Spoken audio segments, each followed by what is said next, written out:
Ladies and gentlemen, thank you for standing by and welcome to the Concentrix fourth quarter and full year 2020 financial results conference call. At this time, all participants are in a listen-only mode. After the speaker's presentation, there will be a question-and-answer session. To ask a question during this session, you will need to press star one on your telephone. Please be advised that today's conference is being recorded. If you require any further assistance, please press star then zero. I would now like to hand the conference over to one of your speakers today, Mr. David Stein, Vice President of Investor Relations. Sir, please go ahead. Thank you, Michelle, and good morning. Welcome to the Concentrix fourth quarter and full year fiscal 2020 earnings call. This call contains forward-looking statements that address our expected future performance and that by their nature address matters that are uncertain. These uncertainties may cause our actual future results to be materially different than those expressed in our forward-looking statements. We do not undertake to update our forward-looking statements as a result of new information or future events or developments. Please refer to yesterday's earnings release and our most recent filings with the SEC for additional information regarding uncertainties that could affect our future financial results. This includes the risk factors provided in our Form 10 information statement. Also during the call, we will discuss non-GAAP financial measures, including free cash flow, non-GAAP operating income, adjusted EBITDA, and adjusted EPS, as well as constant currency revenue growth. A reconciliation of these non-GAAP measures is available in the news release and on the Concentrix Investor Relations website under Financials.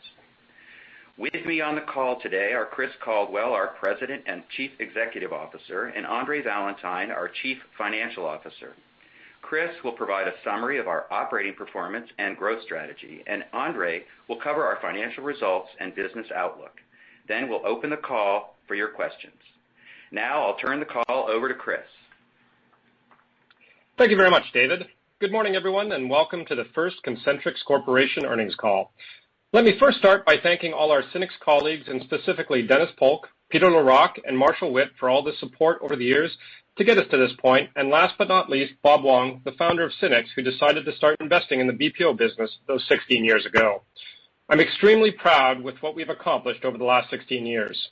We have built an award-winning global delivery platform augmented by technology for our clients that delivers at scale incredibly well through very dynamic business environments. This has positioned us for a successful spin-off from CNXC on December 1st, 2020, into our own publicly traded company. Even though we are 16 years into our history, I'm incredibly excited about the opportunities that lay in front of us.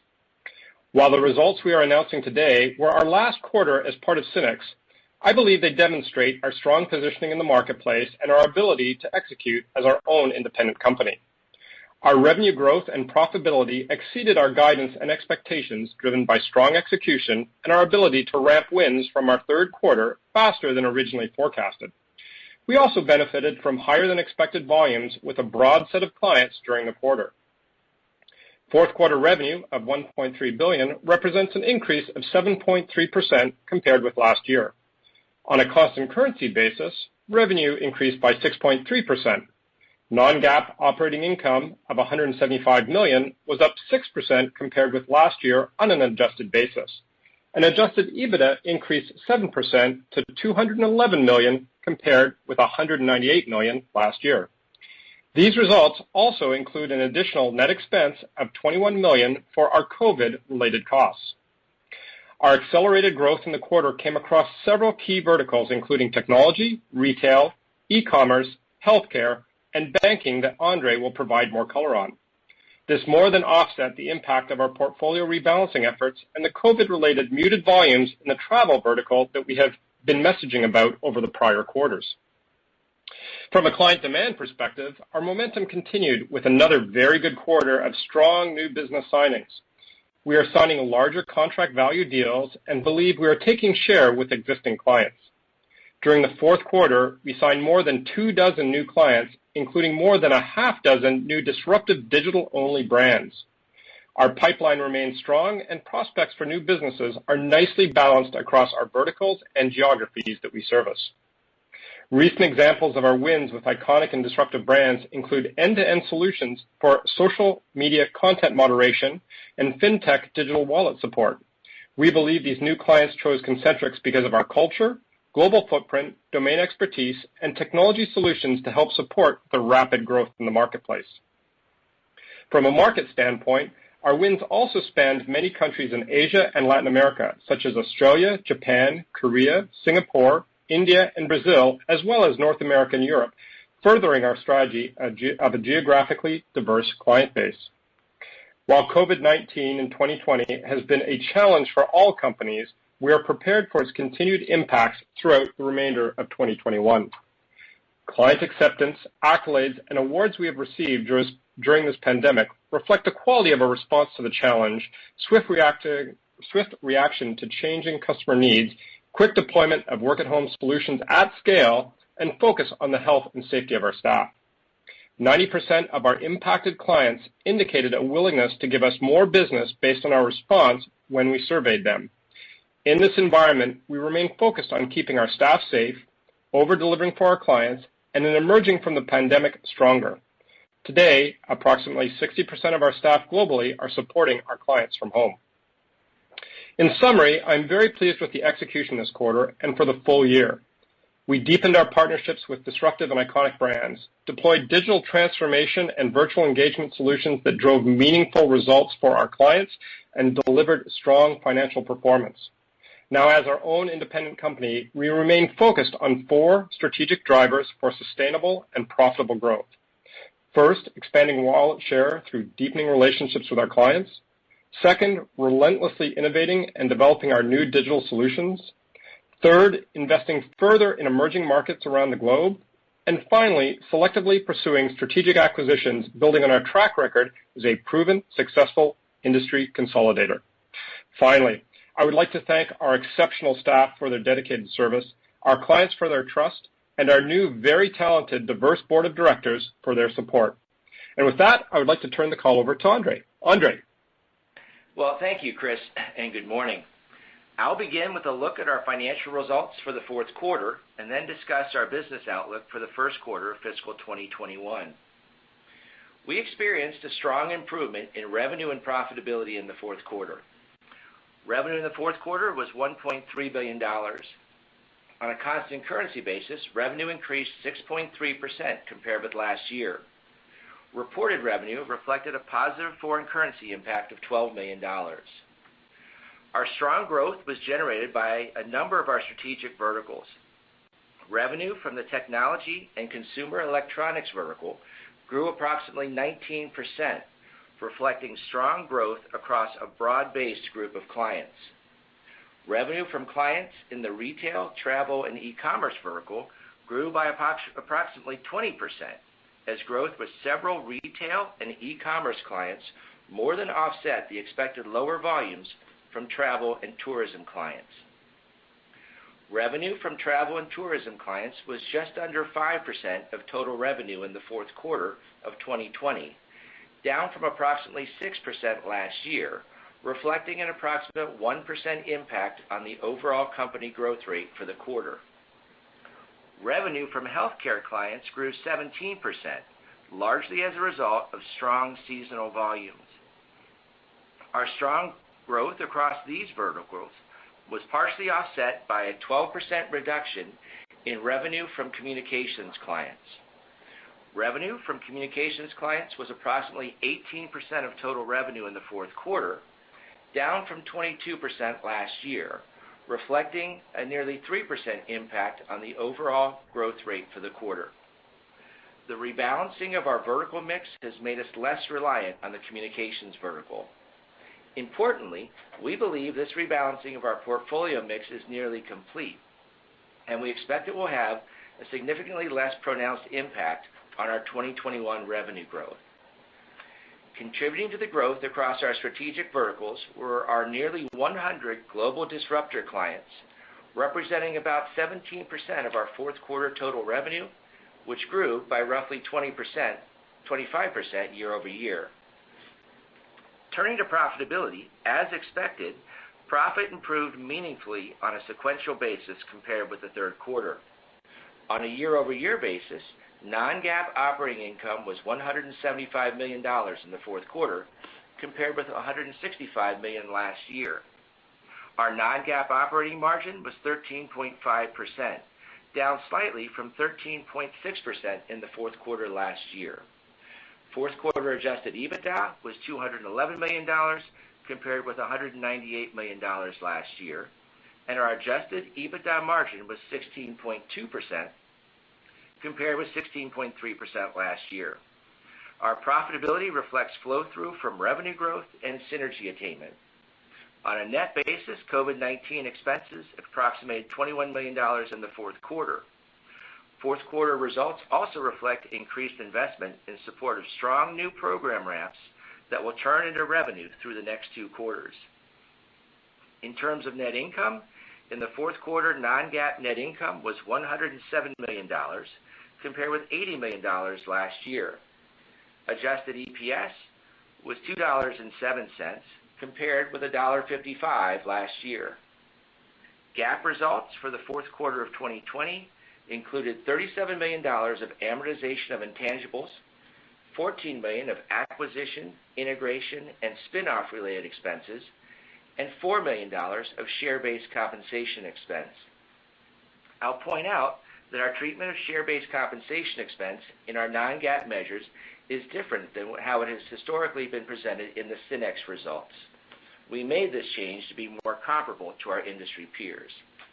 GAAP EPS was $1.25, compared to 62 cents last year. Our tax provision presented in the earnings release reflects taxes as if we were on a standalone basis, even though we will be part of the CNXC fiscal 2020 U.S. tax return. Our standalone effective GAAP tax rate of 44% in the fourth quarter was higher than our expected future tax rate. COVID-19 impacts resulted in lower overall taxable income for full year 2020, which increased our exposure to certain U.S. base erosion and anti-abuse taxes. Moving forward, under current tax regulations and with expected improvements in profitability, we expect our effective tax rate to approximate 29% on both a GAAP and non-GAAP basis. Now I'll move to a few other financial details from the quarter. In terms of cash flow, fourth quarter cash flow from operations totaled $119 million, and capital expenditures totaled $65 million, generating $54 million of free cash flow in the quarter. Capital expenditures were elevated in the fourth quarter, primarily as we made investments to support work-from-home services. On an ongoing basis, we expect capital expenditures to fall in a range of 3.5 to 4% of revenue. We expect about half of our capital expenditures to be for maintenance and about half related to new capabilities, investing in technology, digital, and security to support work at home and to drive organic growth. Turning to the balance sheet, at the end of the fourth quarter, cash and cash equivalents were $153 million, and net debt was $992 million. About 89% of our cash was held outside the U.S. On November 30th, we incurred our initial borrowings under our $1.5 billion 5-year credit facility and our 2-year $350 million accounts receivable securitization program. Total debt outstanding at the end of the year was $1.145 billion, and this includes $900 million in borrowings on our 5-year term loan under the credit facility and $250 million in borrowings under the AR securitization net of issuance costs. At the end of the year, gross leverage was approximately 1.8 times adjusted EBITDA, and liquidity remained strong with over $850 million of cash, undrawn lines of credit, and capacity on our AR securitization. Our current liquidity gives us significant financial flexibility. Our priorities for capital deployment include growing existing business through funding organic and strategic growth opportunities. Now, I will discuss our business outlook for the first quarter of fiscal 2021. Balancing the continued uncertainty related to COVID-19 with our current business momentum, we expect revenue to be in a range of $1.26 billion to $1.31 billion. This includes an approximately 2% positive impact of foreign exchange rates compared with the comparable period in 2020. Our profitability expectations include non-GAAP operating income in a range of $148 million to $162 million. We expect interest expense in the first quarter to be approximately $8 million. We expect an effective tax rate of approximately 29% and a weighted average share count of approximately 52 million shares. Our non-GAAP operating income guidance excludes approximately $34 million related to the amortization of intangibles and $7 million of share-based compensation expense. While we do not guide further than one quarter out, we feel confident in our ability to grow Concentrix at or above industry growth rates while increasing non-GAAP operating margin over time.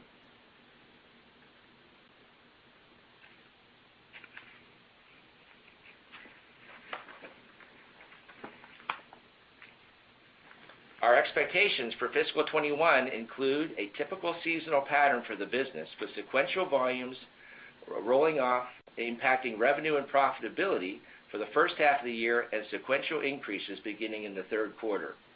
Our business outlook does not include any future acquisition-related impacts or transaction or integration costs. Also not included in the guidance are impacts from future currency fluctuations. In closing, we are pleased with our results and we are confident in our outlook. We are a well-positioned global leader in a large, fragmented, and growing market. We're executing a plan to grow organically faster than the market, and we expect the impact of portfolio rebalancing to have a much smaller negative impact on our growth rates as we move forward. As a proven, successful consolidator in our market with a strong balance sheet, we believe we're in a great spot to deliver sustainable growth, margin progression, and strong free cash flow. At this time, Michelle, please open the line for questions. Thank you. Again, ladies and gentlemen, if you have a question at this time, please press star then one on your telephone. If your question has been answered or you wish to remove yourself from the queue, please press the pound key. To prevent any background noise, we ask that you please place your line on mute once your question has been stated. Our first question comes from the line of Ruplu Bhattacharya with Bank of America. Your line is open. Please go ahead. Hi, thanks for taking my questions, and congrats on the strong results in the first quarter as a public company. Chris, maybe can you talk about your thoughts on inorganic growth? You had strong organic growth this quarter, but in the past you've talked about potential, your propensity for M&A. Any thoughts on the potential size, and which end markets? I mean, what would make sense for Concentrix from an inorganic standpoint? Thanks, Ruplu. So from my perspective, I mean, really what we're looking at is what's additional accretive to our client base, either from adding unique clients into our client set that we have service offerings to take advantage of, and or sort of capabilities, as I've talked about in the past, to go into the verticals that we're already dealing with. A good example would be, commercial banking we're very interested in because we're very strong in the retail business. From a size perspective, really we're quite open. It's really about what we believe has the highest return for our shareholders and what is the fastest we can have additive to our revenue and profitability when we look at doing the acquisition. Got it. And can you comment on the mix of voice versus non-voice services that you have currently, and what would be the long-term target? And can you just talk about some of the non-voice services that you provide today, and how should we think about that mix going forward? So non-voice continues to kind of creep up as we go ahead and automate a lot of the voice and put in more IVR and more digital solutions for our clients. That being said, voice still continues to be strong. I think we've talked about trying to get to a 50-50 split, and that still is sort of our goal over a period of time, and we continue to make progress towards that. That being said, we have found clients who are looking for sort of true high-end customer experience, wanting a balance between voice and non-voice solutions to kind of handle their customer demand. But overall, that's directionally where we're headed. Got it. And maybe I'll ask one more question. In terms of working from home, I think you said that 60% of the workforce is currently working from home. In the past, you've talked about, needing some time to judge the productivity of people working from home. I mean, do you think that, people working from home are equally effective versus working in the office? And, how should we think about, I think you said the long-term target was around 30-35%. So how should we think about people getting back into the offices? I mean, what time frame are we thinking about? And just related to that, you've also talked about like international expansion. I mean, do you need to hire more staff to do that, and the go-to-market in trying to expand internationally? So if you just comment on the move back into the call centers, as well as your plan for international expansion, how the go-to-market there kind of works. Thanks. Yeah, for sure. First off, I wouldn't call them call centers. The reality is that our sites deliver a lot of services: voice, non-voice, technical solutions, development, and just a host of different types of services that are out of our physical delivery sites. In terms of the work at home, productivity for the whole is better in most regions. I will tell you there are some regions, just because of the how people live, and they might have a higher density of living capacity within the regions. The productivity is at par to delivery sites, or maybe just a tiny bit less. So it is a bit of a flux. There's not one answer fits all around it. But overall, we're very happy with the productivity that we're seeing from our team members around the world. In terms of when we look at getting back to a 30%, that's really something that we've kind of ballparked out based on the type of work we do, based on some staff who are looking forward to getting back and being with a team group in a physical building. But our expectations is probably a 2022 discussion, not a 2021, based on vaccine rollouts and based on where our staff are and a whole host of other things. We're in no rush to bring people back. It's really about when's the right time for our team members to come in. And then the last question in regards to sort of hiring up for international expansion. We have a very distributed sales and account management team, and obviously clearly an operations team around the globe, with local team members in all the markets that we serve for the most part. And so really we will continue to add and invest in those areas, in the verticals that we want to grow in those markets. But there's no real need to go out and hire significantly more in order to grow that business in a regional nature. Got it. Thanks for all the details, and congrats again on the strong results as well as the strong guide. Thank you. Great. Thanks very much. Thank you. And our next question comes from the line of Shannon Cross with Cross Research. Your line is open. Please go ahead. Yes, good morning. I guess my first question is, and obviously work from home, it plays very strongly into this, but I'm curious what else you've kind of learned about your business given COVID, with such a people-intensive nature of the business. So I'm just curious, what things you put in place where you might think that there's more opportunity for automation, or if there's anything else that you've learned. And then also from the standpoint of COVID-related costs, how quickly you expect some of those to wind down, and when we might see that. And then I have a follow-up. Thank you. Hey, Shannon. Good to talk to you again. I think, first off, what we've learned from just the overall business model is how robust the services business model is.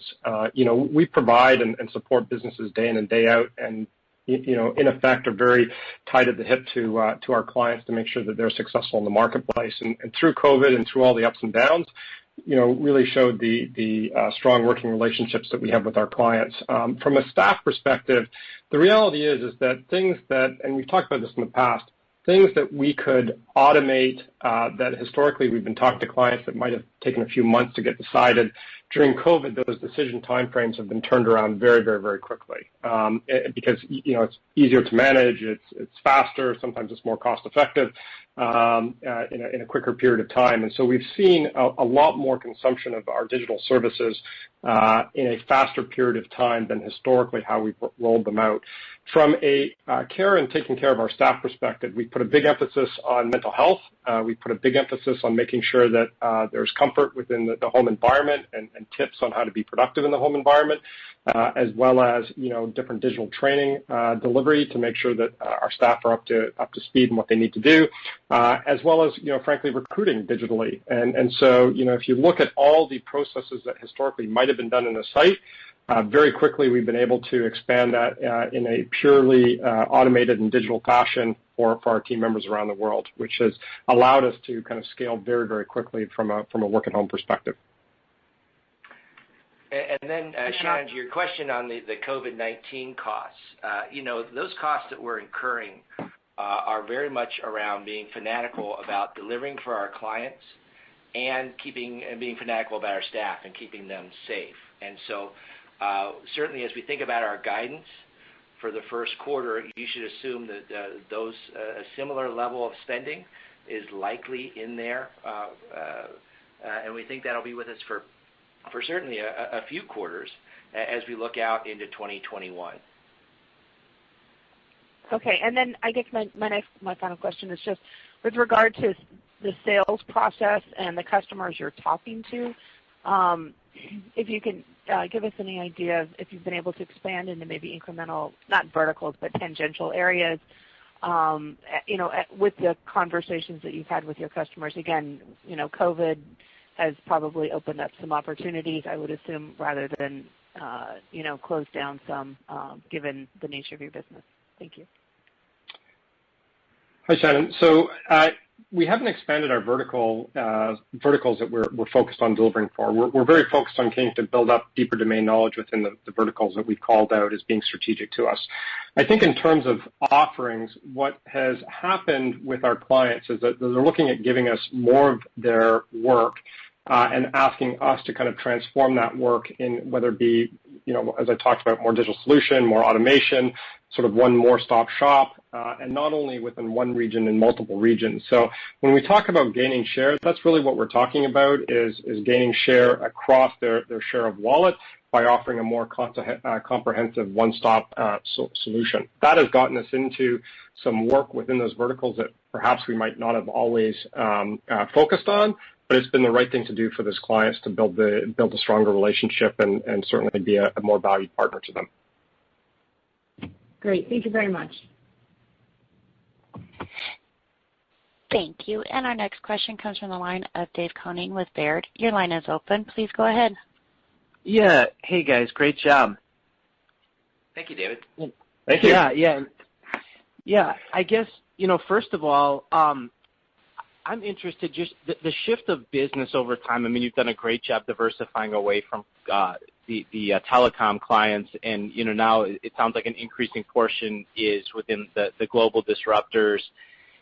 Does that change the margin dynamics over time? Like, are those global disruptors a little higher yielding or different services you provide? Whatever it is that kind of generates potentially higher margins. Like, is this just a really good mix shift both from a revenue and margin standpoint? So, David, it's a bit of a combination. Like, first of all, within the verticals that we service that are not global disruptors, clearly we've seen margin progression as we move up the stack in value, as we put in more technology, more automation, and that's obviously continued our goal. And we continue to message that we believe that there's more room to continue to progress our operating income over the coming quarters and years as we go forward, as we brought it up over the last 3 to 5 years.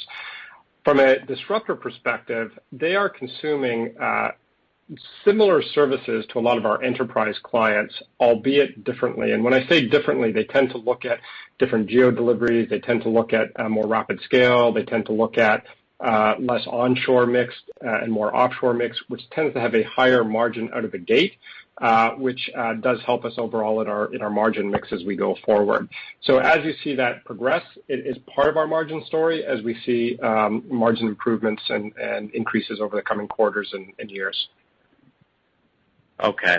Gotcha. Thanks on that. And I guess secondly, just on long-term margins, I mean, you've done a really nice job just overall with margins, but is the at-home mix sustainable, and will that help over time?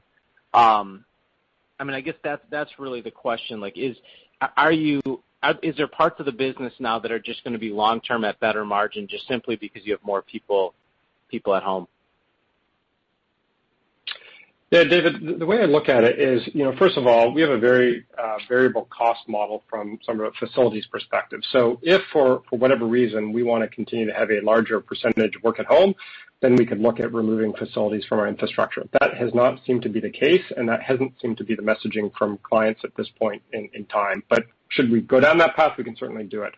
When we talk about sort of that 30% of our business kind of remaining at work at home, where it makes sense for the client, where it makes sense for our staff members, we would certainly support that.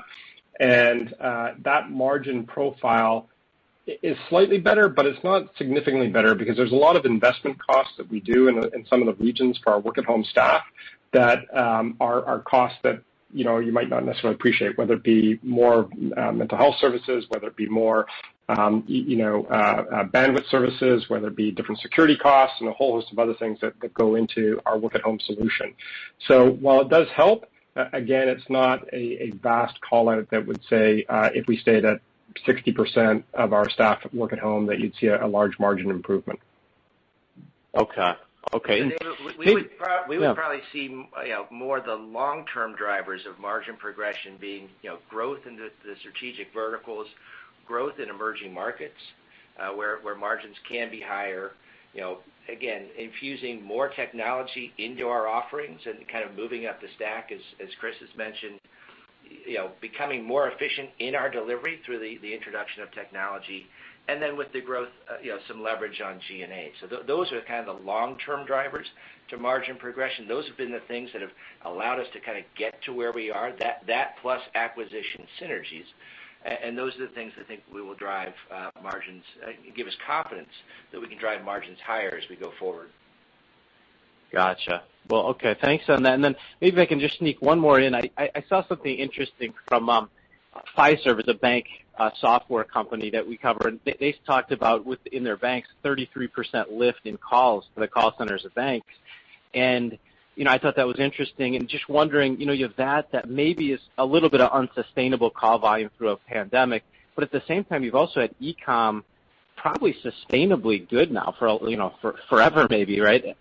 So it seems like there's a little cross current. There might be a little kind of one-time revenue, but then some that's just permanently maybe better too. And maybe if you could kind of isolate, is there some extra growth right now, or maybe are we just in a sustainably better kind of situation?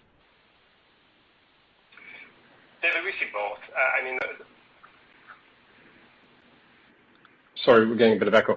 David, we see both. We see one-time volume that's coming through that's primarily driven by the pandemic. And we've talked about this of people wanting to refinance their mortgages because of lower interest rates, or people who are looking for telemedicine or telehealth consults, or whatever the case may be, that is clearly driven by the environment that we're in. We've also seen, and what we're supporting a lot of our growth on, is sustainable long-term switch to an outsourcing model and long-term sustainable type of volume of business, whether it be digital, voice, non-voice, doesn't really matter, of the new models. And some of that, as an example, is coming from retail traffic, which is now driving more e-commerce through traditional retailers, which we benefited from, and/or, the fintechs who are doing more things virtually versus walking into a branch. That's sustainable. That's here to stay, and will continue to grow. Gotcha. Well, thanks, guys. Nice job. Thank you. So, go ahead, operator. I was just going to say I'm showing no further questions, sir. All right. Well, at this time, thank you all very much for your participation on the call today, and we will end the call. Ladies and gentlemen, thank you for participating in today's conference. This does conclude the program, and you may all disconnect. Everyone, have a great day.